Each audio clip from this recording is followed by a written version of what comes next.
వెంకట్ గారు మంచి సూక్తి చెప్పారు లాస్ట్లో, ఏ పార్టీ కాదు ఏ పార్టీ వాడో చూడండి అని చెప్పి కాళోజీ గారి సూక్తి. అంటే సరే, ఎన్నికలు అన్నాక స్థానిక అంశాలు చర్చకి, బయట నాయకులు పెద్ద నాయకులు ఏం మాట్లాడినా లోకల్గా ఏం జరిగింది ఏం జరగలేదు, అభ్యర్థి ఎట్లాంటి వాడు, సరే పైసలు ఉన్నాయా, ఈ దావత్తులు ఇవన్నీ మామూలు అనుకోండి. దానికి ఇప్పుడు కొత్తగా మనం ఏదో ఇవాళ కొత్తగా మాట్లాడుకునే అంశం కాదు, మామూలుగా రొటీన్గా జరిగిపోతూ ఉంది. బాగా పనిచేసిన వాళ్ళని, నిజంగా జనంతో ఉన్నారనుకున్న వాళ్ళు కొన్ని చోట్ల పార్టీలకు అతీతంగా, మొన్న సర్పంచ్ ఎన్నికలు కూడా కొన్ని చోట్ల చెప్పారు అట్లా, అన్ని పార్టీలు కలిసి ఆ ఊళ్ళో అంతా కలిసి ఒక క్యాండిడేట్ వైపు నిలబడ్డారు, అతను అక్కడేదో ఈ పొల్యూషన్ కోటికి వ్యతిరేకంగా పని, ఇలాంటి ఎగ్జాంపుల్స్ మనకి 1000 కోటి కనపడుతుంటాయి. అయితే ముఖ్యమంత్రి గారు క్యాంపెయిన్ ప్రధానంగా ఆయన ఈ బీజేపీ బీఆర్ఎస్ ఫెవికాల్ బంధంతో స్టార్ట్ చేశారు. ఆయన ఏంటంటే రిపీటెడ్గా ఒక రాజకీయ విమర్శకే పరిమితమా?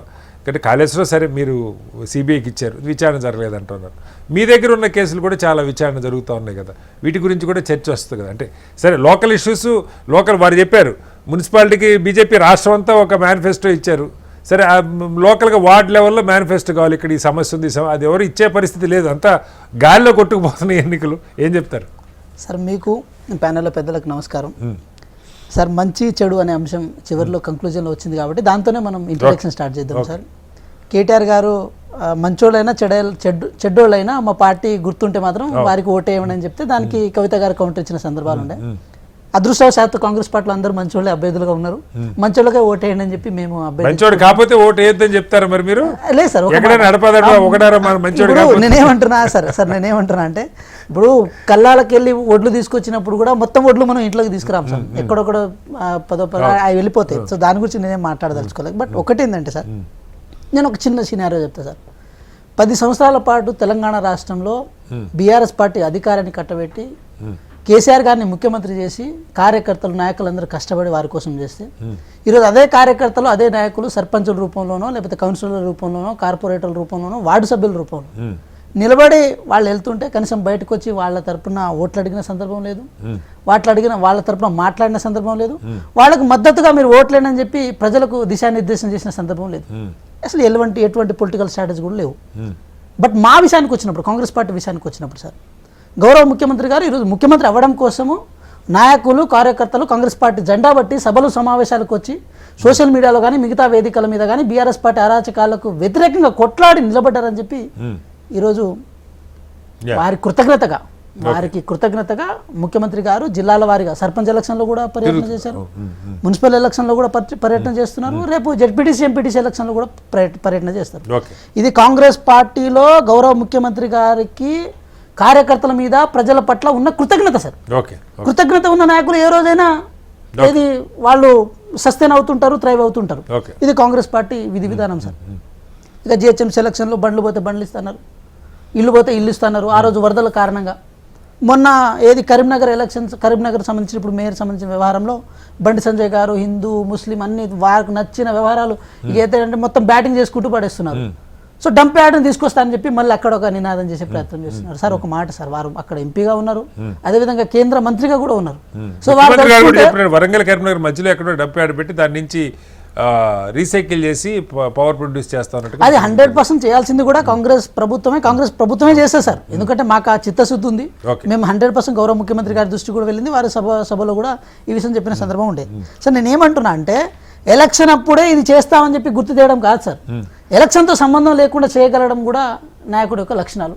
అది కొంచెం బీజేపీకి కొంచెం లోపించిందని అనుకోవాలి. ఇక బీఆర్ఎస్ విషయానికి వచ్చినప్పుడు ఇక గౌరవ ముఖ్యమంత్రి గారు చెప్పుండే కల్వకుంట్ల కిషన్ రావు గారు అట్లా వారికి సపోర్ట్గా ఉంటున్నారని చెప్పుండే. ఇక దాన్ని పొలిటికల్ ఎలిగేషన్లో తీసుకోవాలి, ఇంకేదో తీసుకోవాలి. ఒకటైతే చెప్తున్నాము, ఆలేరు ములుగు లాంటి ప్రాంతాల్లో కొంతవరకు బీజేపీ బీఆర్ఎస్ రెండు ములాఖాత్ అయ్యి కొంతవరకు అడ్జస్ట్మెంట్ వేలో పోతున్నాయని అయితే తెలిసింది సార్. అయితే ఇంకో విషయం కూడా చెప్పాలి, ఇక పవన్ కళ్యాణ్ గారి మాటని ఒకసారి మనం ప్రస్తావించుకుందాం సార్. ఇప్పటికీ గాజు గ్లాసుల మీద ఓట్లు అడుగుతున్నారు సార్. ఆయన కూడా రేపల్లుండి ప్రచారానికి వస్తున్నారు, ఇక్కడ రారని తెలిసింది సార్. రావట్లేదా? ఇది గాజు గ్లాసులు పువ్వు గుర్తు రెండు ఉన్నాయి సార్.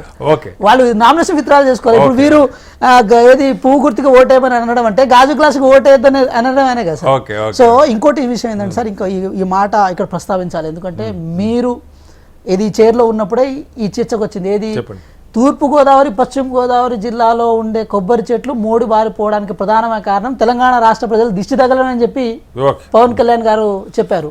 సో ఇదే తెలంగాణలో మళ్ళీ ఏది జనసేన పార్టీ తరఫున అభ్యర్థి నిలబడాలని వాళ్ళే చెప్తారు. స్టార్ క్యాంపెయినర్ నుంచి ఎవరో హీరో ఉంటారు సార్, వారిని ఏది మహబూబ్ నగర్ దక్షిణ ప్రాంతాల్లో పంపించడం కోసం వాళ్ళు ప్లాన్ చేసుకుని ఉన్నారు. ఓకే. తెలంగాణ రాష్ట్ర ప్రజలు దిష్టి తగిలి తూర్పుగోదావరి పశ్చిమ గోదావరి జిల్లాలో ఏది కొబ్బరి చెట్లు మూడు బారిపోయిన అన్నప్పుడు తెలంగాణ రాష్ట్ర ప్రజల దృష్టి మంచిగా లేదనే కదా మీ ఉద్దేశం. జనసేన పార్టీకి సంబంధించిన పవన్ కళ్యాణ్ గారు ఈరోజు మీ పార్టీ తరఫున ఇక్కడ పోటీకి ఎందుకు నిలబెట్టారు? అదేవిధంగా బీజేపీకి ఇక్కడ సపోర్ట్ చేయడానికి మీరు ఎందుకు ప్రచారం చేస్తున్నారు?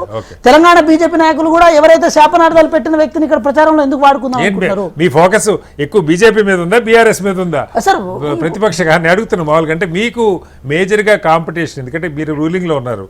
బీజేపీతో పోటీ ఉందా ఎక్కువ చోట్ల, బీఆర్ఎస్తో పోటీ ఉందా? మీకేమనిపిస్తుంది బ్రాడ్? సార్ బీజేపీ ప్లస్ బీఆర్ఎస్ కలిసి వర్సెస్ మేము ఉన్నాం సార్ యాక్చువల్గా. సో వాళ్లకు మేము ధీటైన పోటీగా ఉన్నాం. అదేవిధంగా ఇంకో విషయం కూడా చెప్పాలి సార్, మేము రేషన్ కార్డులు ఇవ్వడంలో మాకున్న చిత్తశుద్ధి నిరూపించుకున్నాం. అదేవిధంగా చిన్న ఎగ్జాంపుల్, గౌరవ ముఖ్యమంత్రి గారు మిర్యాలగూడ వేదికకు ఒక మాట చెప్పారు. ఏమని చెప్పారంటే, ఒక మున్సిపాలిటీకి 250 నుంచి 300 కోట్లు ఇచ్చినప్పుడు ఓవరాల్గా 119 మున్సిపాలిటీకి ఎంత ఇచ్చారని చెప్పి మనం లెక్క కట్టుకున్నప్పుడు 1000 కోట్లలో బడ్జెట్ ఇచ్చిన సందర్భాలు ఉండే. గౌరవ ముఖ్యమంత్రి గారి దగ్గర urban and municipal and urban development సంబంధించిన ఏదైతే శాఖ ఉందో ఆ శాఖ తరఫున వాళ్ళు ఏమేమి ఇచ్చారు, ఏమేమి డెవలప్మెంట్ చేశారని చెప్పి ఒక డాటా అయితే పక్కా ఉండి. సో మేమేమంటున్నాం సార్, ఒకటి తెలంగాణ రాష్ట్రంలో ఇంత విజన్తో మేము పోతున్నప్పుడు ఆటోమేటిక్గా ప్రజలు కూడా చూస్తుంటారు, ప్రజలు కూడా గమనిస్తుంటారు. కాంగ్రెస్ పార్టీ పరిపాలన ఎన్ని అవాకు చవాకులు పేలినా కూడా, ఎంత వాళ్ళ అబద్ధపు ప్రచారాలు చేసినా, వాళ్ళ సోషల్ మీడియాలో ఎంత చేసుకుంటూ పోయినా కూడా కాంగ్రెస్ పార్టీ ఏం చేయగలిగింది అనేది మాకున్న ఇది ఉంది.